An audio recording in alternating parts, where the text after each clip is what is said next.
नमस्कार, 99 न्यूज़ के prime time के बुलेटिन में आपका स्वागत है। मैं हूं तबरेज़ अनवर। शुक्रवार को खनन विभाग की छापेमारी में पकड़ी गई एक ही नंबर की 2 हाईवा मामले में झरिया विधायक पूर्णिमा नीरज सिंह ने कहा है कि जिले में एक गिरोह ऑर्गेनाइज सिस्टम के साथ कोयला चोरी कर रहा है, जिस पर नियंत्रण के लिए प्रशासन को थोड़ा समय ज़रूर लगेगा। उन्होंने कहा है कि ऑर्गेनाइज तरीके से कोयला चोरी करने वालों के पास एक दो नहीं बल्कि एक ही नंबर की कई गाड़ियां हैं जो चोरी का कोयला ढुलाई में लगी रहती है। उन्होंने कहा है कि पहले भी यहां काम करने बाहर से आने वाली आउटसोर्सिंग कंपनी के प्रतिनिधियों ने उनसे आकर अपना रोना रोया है कि उनकी कई गाड़ियां गायब हो गई हैं, कई के तो नंबर प्लेट भी बदल दिए गए हैं। विधायक ने कहा है कि कोयला चोरी की घटनाओं से वे लगातार मुख्यमंत्री को अवगत कराते आ रही हैं। उसी का परिणाम है कि हाल के दिनों में लगातार छापेमारी की जा रही है। कोयला चोरी करने का जो इनका एक ऑर्गेनाइज्ड सिस्टम है, इस सिस्टम को समझने में, क्योंकि आपको पता होगा कितने ही आउटसोर्सिंग की कंपनियां यहाँ आई, उनके भी जो थे प्रोपराइटर वो रो रहे थे यहाँ पर कि भाई हमने दिया, हमारी गाड़ियाँ गायब हैं, उनके नंबर प्लेट बदल दिए जा चुके हैं। किसी के द्वारा ये सब किया जा रहा है और निश्चित तौर पर प्रशासन हर संभव प्रयास करता है, लेकिन एक ही समय में 2 नंबर की गाड़ियाँ अगर 2 जगह पकड़ी जाती हैं तो आप समझ रहे हैं कि कितनी बड़ी समस्या हो सकती है। और एक गाड़ी नहीं, बहुत सारी गाड़ियाँ होंगी ऐसी। और एक बड़े ही ऑर्गेनाइज तरीके से जो है ये कोयला चोरी का प्रयास जो है करते हैं। प्रशासन हर संभव प्रयास करता है कि इसको पकड़ा जाए, लेकिन ऑर्गेनाइज तरीके से आप समझ सकते हैं कि क्राइम को दूर करने में थोड़ा सा समय लगता है और निश्चित तौर पर आने वाले समय में सकते हैं।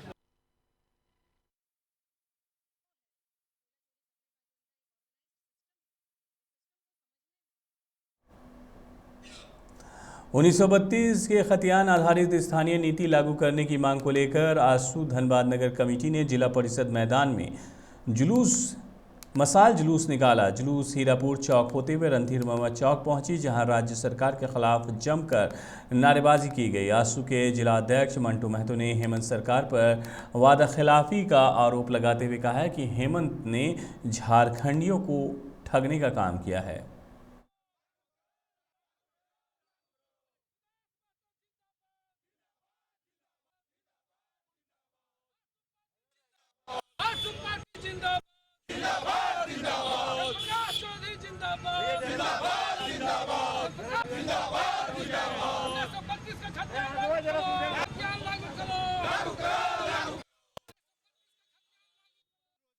उसका हक सम्मान सुरक्षित रहेगा, परंतु राज्य बनने के 21 वर्ष होने के बाद भी हेमंत सरकार ने पिछला चुनावी एजेंडा रखा था कि हमारा सरकार बनने के साथ ही हम लोग जो है कि स्थानीय नीति 1932 या खतियान आधारित जो है कि हम लोग स्थानीय नीति या नियोजन नीति बनाएंगे।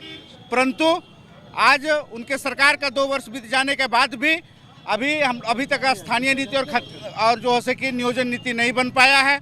पिछड़ी जातियों की जनसंख्या के आधार पर जो है बोला था कि यहाँ पे जो हम लोग रिजर्वेशन सुनिश्चित कराएंगे, जाति जनगणना कराएंगे, लेकिन ऐसा एक भी वादा करने के बाद नहीं हुआ। अंततः अभी जो झारखंड का जो हालात है, लोगों का जो जनभावना है यहाँ के, वो स्पष्ट चाहती है कि जो भी सरकार रहे वो 1932 का खतियान आधारित स्थानीय नीति और नियोजन नीति जो है कि बने।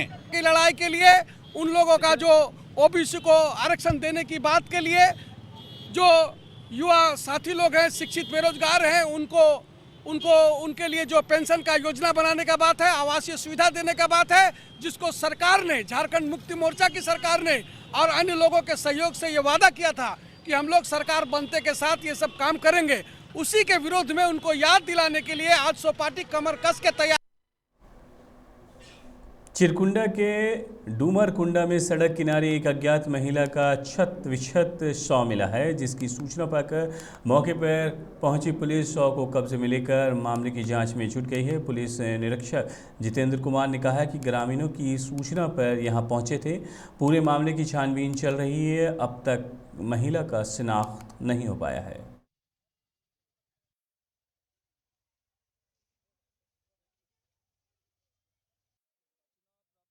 एक डेड बॉडी अज्ञात पड़ा हुआ है। हम लोगों ने आकर यहाँ पे देखा है कि लगभग 5-6 दिन पहले का डेड बॉडी है, पूरा सड़ा गला स्थिति में है और चेहरा से भी कुछ पहचान अभी नहीं हो पा रहा है। हम लोग इस डेड बॉडी को पहचान कराने का प्रयास कर रहे हैं और पोस्टमार्टम में भेजकर क्या मामला है ये पता चलेगा। प्रथम दृष्टया क्या मामला लगता है? तो हत्या का क्या लग रहा है कि किसी के द्वारा ये मार कर यहाँ पर डेड बॉडी को 5-7 दिन पहले से मतलब फेंका हुआ। 1932 का खतियान लागू करने की मांग को लेकर तोपचाची में आंसू ने आज मशाल जुलूस निकालकर हेमंत सरकार पर निशाना साधा। जुलूस का नेतृत्व कर रहे किसान नेता सदानंद महतो ने कहा है कि झारखंड की पहचान 1932 का खतियान है।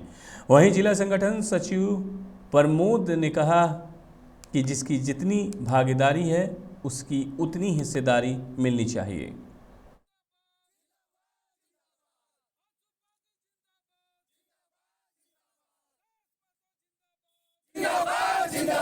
प्रकाश चौधरी जिंदाबाद जिंदाबाद जिंदाबाद। हेमंत सोरेन होश में हो, हेमंत सोरेन मुर्दाबाद। डीवीसी मैथन की सीआईएसएफ टीम ने शनिवार को 53वां स्थापना दिवस मनाया, जिसमें मुख्य अतिथि के रूप में डीवीसी मैथन के मुख्य अभियंता बीबी दास और सीआईएसएफ कमांडेंट प्रदीप कुमार विश्वकर्मा शामिल हुए, जिन्हें सीआईएसएफ के जवानों ने परेड कर सलामी दी। जिसके बाद सभी ने पर्यावरण सुरक्षा को लेकर पौधारोपण किया। सीआईएसएफ कमांडेंट प्रदीप कुमार विश्वकर्मा ने बताया है कि सीआईएसएफ की स्थापना 1969 में हुई थी, जिसके बाद इसकी विभिन्न इकाइयां देश की सेवा में तत्पर रहती है।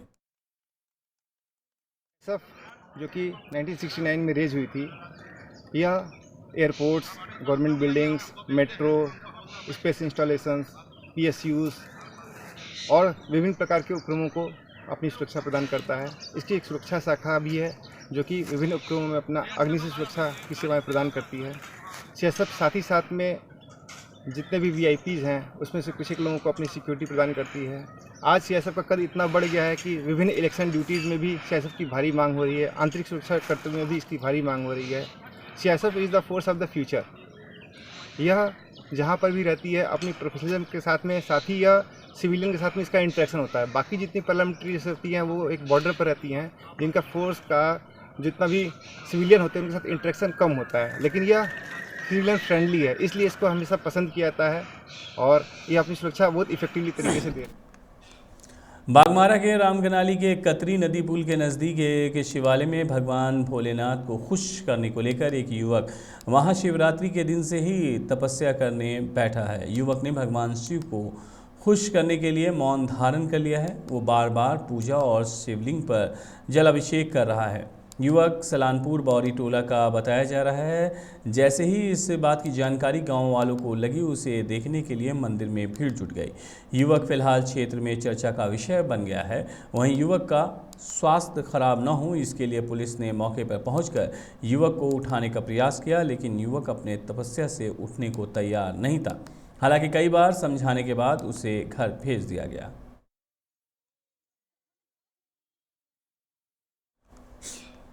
झरिया विधायक पूर्णिमा नीरज सिंह ने आज मुख्यमंत्री ग्राम सेतु योजना के तहत भूलन बरारी के पंखा घर काशी नदी पर 1 करोड़ 30 लाख की लागत से बनने वाले पुल का नारियल फोड़कर शिलान्यास किया। इस मौके पर विधायक पूर्णिमा नीरज सिंह ने कहा है कि इस पुल से बलियापुर, पारबाद, लक्ष्मी कोलियारी समेत कई इलाके के लोगों को आवागमन में सुविधा मिलेगी।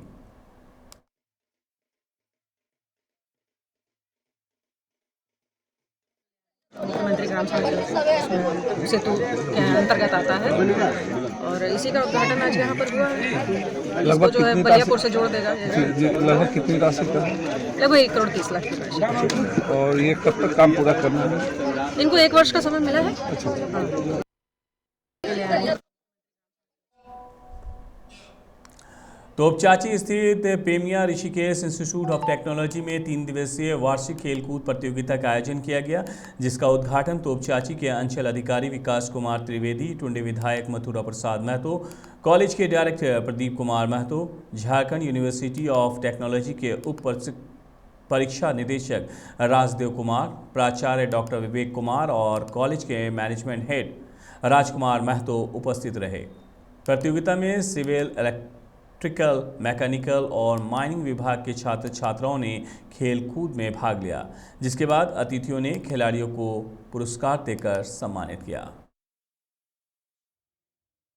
देश इंस्टीट्यूट ऑफ टेक्नोलॉजी साहू बैर तो सांची धनबाद में वार्षिक खेलकूद का समापन समारोह है और उसमें हम भाग लिए हैं और उसमें देखा गया कि स्टूडेंट में काफ़ी प्रतिभा है और इस प्रतिभा को अगर हम बढ़िया से और आगे इन लोगों गाइडलाइन अगर मिले तो आने वाला दिन स्टेट से लेकर राष्ट्रीय अंतर्राष्ट्रीय तक भी बच्चों जा सकते हैं। इसमें ये प्रतिभा छुपा हुआ है और उसके लिए हम लोग काफ़ी प्रीत के लोगों ने प्रबंधन की तरफ से काफ़ी सहयोग कर रहे हैं और आप देखे होंगे कि आने वाले दिन पठन पाठन में भी जो कैंपस यहाँ हो रहा है उस कैंपस में अच्छी अच्छी कंपनी भी यहाँ आ रहे हैं। जोगड़ा इलेक्ट्रिक का कैंपस ड्राइव भी चल रहा है जिसमें करीब 135 लड़का जो है कैंपस ड्राइव में बैठ रहे हैं। ठीक है, HR अभी इंटरव्यू कंटिन्यू कर रहे हैं और कंटिन्यूअस हमारा कैंपस ड्राइव चलता रहेगा। ओला इलेक्ट्रिक के बाद हमारा किया मोटर्स आ रही है, अनंत ग्रुप आ रहा है, तो डिफरेंट कंपनीज का प्लेसमेंट ड्राइव अभी हम लोग का कंटिन्यूअस चलता ही रहेगा। कितने बच्चे का कैंपस सिलेक्शन का यहाँ पर हुआ? अभी तो इंटरव्यू चल रहा है जिसमें करीब 135 लड़के पार्टिसिपेट कर रहे हैं। धनबाद के बरवड्डा थाना क्षेत्र के पांडेडीह में बेली देवी नाम की महिला के घर में चल रहे अवैध भ्रूण जांच केंद्र पर डिस्ट्रिक्ट मॉनिटरिंग टीम ने छापेमारी की, जहां से पोर्टेबल अल्ट्रासाउंड मशीन और जांच में प्रयोग होने वाली दवाई जब्त की गई है। छापेमारी टीम ने कार्यपालक अधिकारी बंधु कश्यप, नोडल पदाधिकारी डॉक्टर विकास राणा, डॉक्टर H रहमान और स्थानीय थाना की पुलिस की मौजूदगी में की गई, जिसकी मौजूदगी में बंद कमरे का ताला तोड़कर मशीन और जांच संबंधित दवाई बरामद की गई है। हालांकि कार्रवाई की भनक पाकर केंद्र संचालक भागने में सफल रहा। नोडल पदाधिकारी डॉक्टर विकास राणा ने बताया है कि सिविल सर्जन के माध्यम से उन्हें सूचना मिली थी कि यहां अवैध तरीके से भ्रूण जांच केंद्र चलाया जा रहा है, जिसके बाद छापेमारी की गई।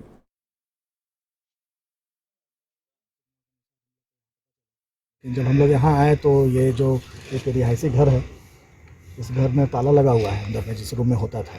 फिर हम लोगों ने लोकल थाना को खबर किया, मजिस्ट्रेट सर के, बंधु कश्यप सर के प्रेजेंस में और बरवड्डा थाना के पदाधिकारी आए, उनके सामने ताला तोड़ा गया और यहाँ पर हम लोग अल्ट्रासाउंड मशीन मिला और साथ में आला मिला है और जो जेली होता है वो मिला है, उसको हम लोगों ने सब सीज किया। धनबाद में हो रहे विकास कार्यों के बीच समन्वय स्थापित करने और किए गए कार्यों की निगरानी करने को लेकर आज जिला विकास समन्वय और निगरानी समिति यानी कि दिशा की बैठक हुई। धनबाद समाहरणालय के सभागार में आज आयोजित दिशा की बैठक में सांसद PN सिंह ने कहा है कि जल समस्या के समाधान के लिए तेजी से काम होगा। पेयजल योजना की अद्यतन स्थिति का प्रतिवेदन 15 दिन के अंदर सभी जनप्रतिनिधियों को उपलब्ध कराना चाहिए। मनरेगा में कार्यरत मजदूरों का निबंधन होना चाहिए। जहां विकास अधिक होना चाहिए वहां कम हो रहा है, इसलिए वैसे कार्य की निगरानी करने की आवश्यकता है। सांसद ने सभी योजनाओं का एक मास्टर रजिस्टर प्लान का सुझाव दिया। वहीं ग्रामीण क्षेत्र में बन रही सड़कों की गुणवत्ता की ओर ध्यान आकर्षित करते हुए सांसद ने कहा कि खराब सड़कों की प्राथमिकता के आधार पर सूची बननी चाहिए। इससे जहां अच्छी सड़क है वहां पर दोबारा सड़क बनाने में राशि व्यर्थ नहीं होगा।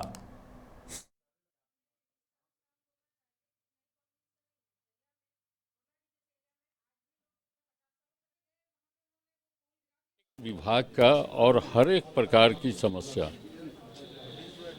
जिला में है, उसकी यहाँ पर विस्तार से चर्चा हुई और इसीलिए 11:30 बजे से बैठक रखी गई। अभी करीब 5 बजने को है।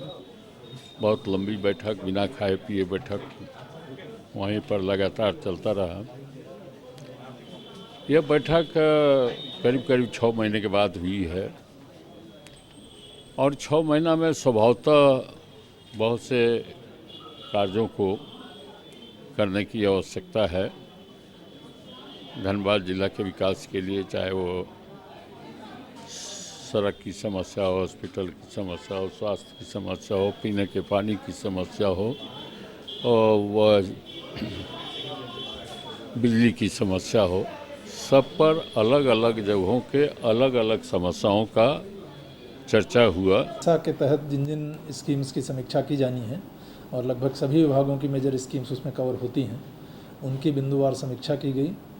लास्ट दिशा की बैठक सितंबर 2021 में हुई थी। उस समय जो निर्देश वगैरह या जो बिंदु दिशा की बैठक में आए थे उनके अनुपालन पर डिस्कशंस किए गए। वर्तमान में उन विभागीय योजनाओं के संबंध में या अन्य फील्ड से जो कुछ विषय सरकारी योजनाओं के कार्यान्वयन से या कोई वैसी समस्याएं हैं फील्ड में, वो सभी सम्मानित सदस्यों से प्राप्त की गई हैं और संबंधित विभागों के साथ जो आवश्यक डायरेक्शन उनको दिए जाने थे वो दिए गए हैं। माननीय अध्यक्ष महोदय का और मतलब जनरल डायरेक्शन यही है कि जो भी योजनाएं हैं उनका कार्यान्वयन प्रभावी रूप से जो टारगेटेड लाभुक हैं उनको समय से मिले, वो जिला प्रशासन को इंश्योर कराना है। आज दिशा की बैठक में बहुत महत्वपूर्ण डिसीजन ली गई है विकलांग बच्चों के लिए, दिव्यांग बच्चों के लिए, कि उसको दिव्यांग को त्वरित कार्रवाई करते हुए उसको एडमिशन मिले, उसका फीस भी माफ़ हो, और जो स्कूल चाहे कोई भी प्राइवेट स्कूल कोई भी मनमानी करता है, सुप्रीम कोर्ट का सीधे निर्देश है कि फीस में जो अभिभावक जो अभी जूझ रहे हैं इस स्कूल, जितने भी प्राइवेट स्कूल हो सरकारी स्कूल हो, जो जूझ रहे हैं कि जो कोविड के समय में जो पूरा फीस लिया जा रहा है उस फीस को कम से कम जो शिक्षा जो अभी। झरिया 4 नंबर बस स्टैंड निवासी दीपक कुमार गोस्वामी ने बोकारो सेक्टर 4 स्थित दिल्ली पब्लिक स्कूल की अंग्रेजी की शिक्षिका अनीता गोस्वामी और उनके पति, जो कि तोपचाची के रामकुंडा के रहने वाले हैं, पर जान से मारने और केस उठाने की धमकी देने का आरोप लगाया है। दीपक कुमार गोस्वामी ने बताया है कि अनीता गोस्वामी और उनके भाई अनूप गोस्वामी ने अपने 2 साथियों के साथ मिलकर उनके साथ 27 जुलाई 2020 को झरिया के दुखरनी मंदिर के पास मारपीट की थी, जिससे उनको ब्रेन हैमरेज हो गया था। उस समय उन्होंने मारपीट की शिकायत झरिया थाना में दर्ज कराई थी, जिसके बाद से मामला कोर्ट में चल रहा है। लेकिन इस बीच बार बार अनीता गोस्वामी और उनके पति संतोष गोस्वामी उन पर केस उठाने का दबाव बनाते हैं और जान मारने की धमकी देते हैं। उन्होंने मामले में डीआईजी, एसएसपी और झरिया थाना प्रभारी से न्याय की गुहार लगाई है।